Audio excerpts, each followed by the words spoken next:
அனைவருக்கும் வணக்கம். நம்மளோட பப்பீஸ் எல்லாமே காலங்காத்தால பசியில தான் படுத்து தூங்கிட்டு இருக்காங்க.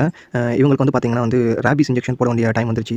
சரி அதனால வந்து இவங்கள வெயிட் செக் பண்ணுவோம் அப்படின்றதுக்காக வெயிட் மிஷின் ஒண்ணு பக்கத்துல வந்து வாங்கியிருந்தேன்.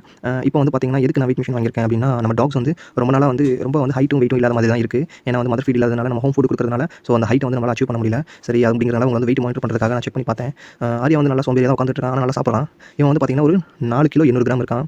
ஸோ ஆர்யாவோட வெயிட்டே வந்து பார்த்தீங்கன்னா இவ்வளவு தான். சரி இன்னொரு ரீசெட் பண்ணி செக் பண்ணி பார்ப்போம்னு பார்த்தேன். என்னதான் எத்தனை வாட்டி வெயிட் பார்த்தாலும் இவன் அந்த 4 கிலோ 800 கிராம் அப்படின்னு தான் இருக்கான். சரி ரைட் ஓகே. வெயிட் வந்து ரொம்பவே வந்து கம்மி தான் இந்த வெயிட்டுக்கு. ஓகே நெக்ஸ்ட் வந்து பார்த்தீங்கன்னா, நம்ம தியாவை செக் பண்ணி பார்க்கலான்னு அவளை உட்காந்து தூக்கி உட்கார வச்சேன். அதுவும் பார்த்தீங்கன்னா வந்து கிட்டத்தட்ட ஒரு 4 கிலோ 400 கிராம் அந்த அளவுக்கு தான் இருந்துச்சு. அதனால வந்து பார்த்தீங்கன்னா, இதுல வந்து என்ன தெரிய வந்துச்சுன்னு பார்த்தீங்கன்னா, இவங்களுக்கு வந்து நம்ம குடுக்குற ஃபீல்ல வந்து இவங்க வந்து ஹெல்த்தியா இல்ல. ஸோ வெயிட் வந்து அச்சீவ் பண்ணல அப்படிங்கிறத தெரிஞ்சுக்கிட்டேன். ஸோ வந்து பார்த்தீங்கன்னா, 100 டேஸ்க்கு மேல ஆயிடுச்சு. இருந்தாலும் வந்து இந்த ஹைட் வெயிட் வந்து இவங்களுக்கு வந்து போதுமானது. நம்ம அக்டோபர் ஃபர்ஸ்ட் வீக்ல தான் வந்து இவங்க வந்து எல்லாமே பொறந்தாங்க. இன்னைக்கு வந்து பார்த்தீங்கன்னா, டேட் வந்து கிட்டத்தட்ட ஒரு 100 டேஸ் ஆயிடுச்சு. இன்னைக்கு வந்து ஜனவரி 17.